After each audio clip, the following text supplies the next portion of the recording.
Mga kalingap, suportahan natin ang teacher and isang kalingap reactor ng Kalingap Radyo Balitaan, teacher and YouTube channel.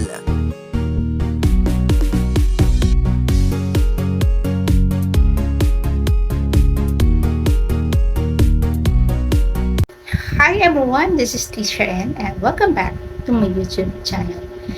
So for today's video mga kalingap, ayan, gusto ko lang magbigay ng aking point of view tungkol dito sa aking napanood ni video. Ayan, sa mga kalingap.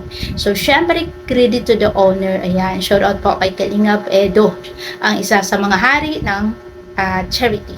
So yan, supportahan po natin. Pero syempre, bago ang lahat, huwag po natin kalilimutang supportahan si Kuya Val Santos Matubang, Ate Edna Vlogs, Kalingap Rob, and syempre, si Kalingap Edo, at sa lahat po na makasama natin sa Team Kalingap. And syempre, yours truly po, Teacher Ed. Huwag pong kalilimutang mag-subscribe doon sa mga hindi pa nakaka-subscribe sa akin po YouTube channel. And please don't forget to click like and to share and to post your comment kung ano po ang masasabi ninyo sa aking ginawang video na to. Okay guys, ayan, simulan na po natin.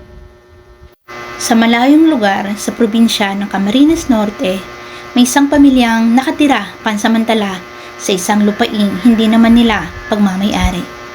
Sa tuwing makakakita sila ng mga tao, sila ay nagpupuslita na akala mo ay may kinatatakutan.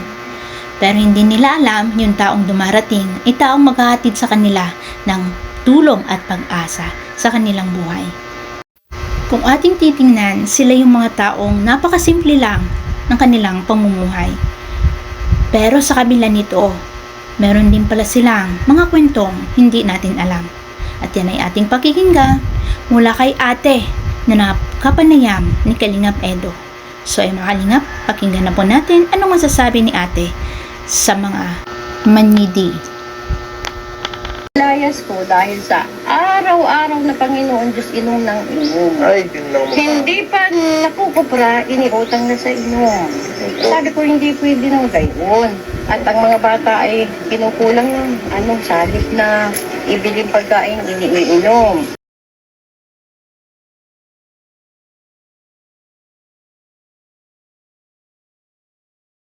Marereparo ko mga nagtatagaan. Ito daw ay pinagkaban daw si Ina.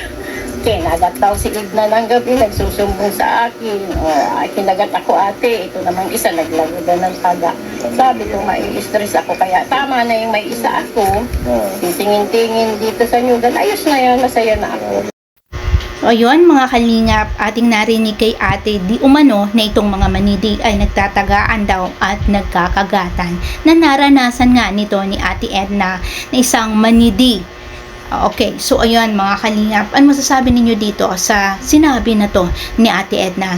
So syempre si Kalingap Edo ay hindi rin naman siya papayag na hindi malaman ang katotohanan.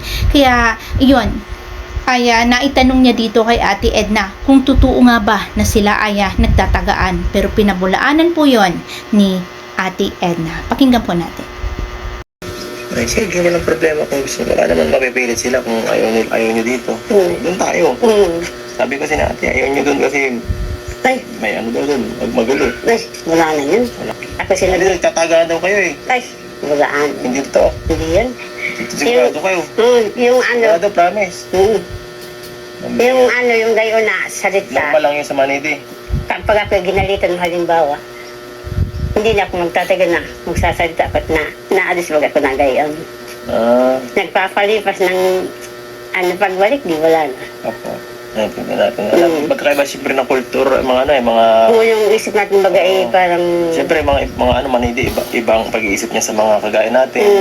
Kasi iba-iba yung mga kanilang pinanggalingan, Sang-ayon ako sa iyo dyan, Kalingap Edo, sa sinabi mo na iba ang kultura ng mga manidi sa kultura na katulad nating mga ordinaryo, mga karaniwang mamamayang Pilipino.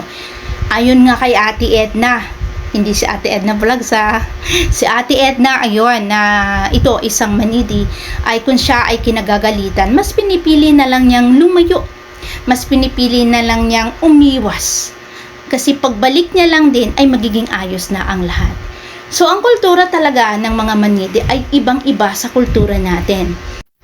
Kapag may problema o alitan itong mga manidi, hindi nila ito pinatatagal.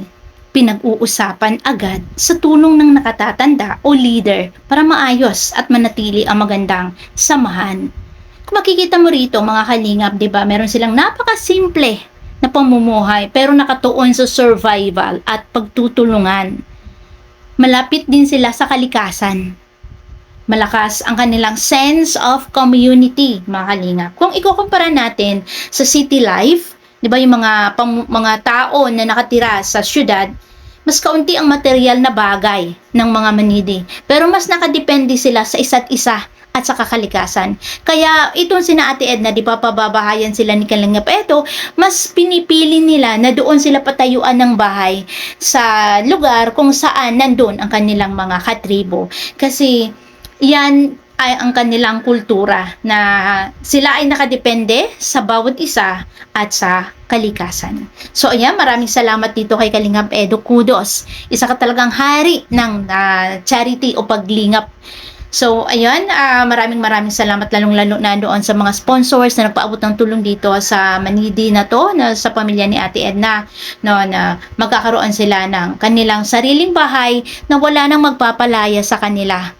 Dahil yon ay kanila ng pag-aari. Kaya mas maganda na mas pinili nilang magpatayo ng bahay doon sa kung saan nandun ang kanilang mga kasama kaysa dyan sa lupain na hindi nila pag-aari at hindi rin nila alam kung hanggang kailan sila pwedeng tumira. So yung mga kalingap, sana yung nagustuhan ninyo ang aking ginawang video na pinamagatang My Perception and My Perspective. So mga kalingap, kung niyo po nagustuhan itong aking video na ini-upload ngayon, huwag pong kalilimutang mag-like, mag-subscribe, and mag-share, and syempre, mag-post po ng inyong mga comment para po doon sa mga hindi pa po nakasubscribe sa aking channel, please don't forget to do so. And huwag pong kalilimutang supportan po natin Kuya Val Santos Matubang, Ate Ana Vlogs, and Kalingap Rob. And lahat po ng makasamahan ko po sa Kalingap Radyo Balitaan, Gandang Emmy, Kuya Noli, Angie De Vera, and Darlene Vlogs. And lahat po ng mga kasama namin sa loob ng Team Kalingap. Okay guys, and this is Teacher N saying, always be careful and don't ever forget God. Bye-bye and God bless.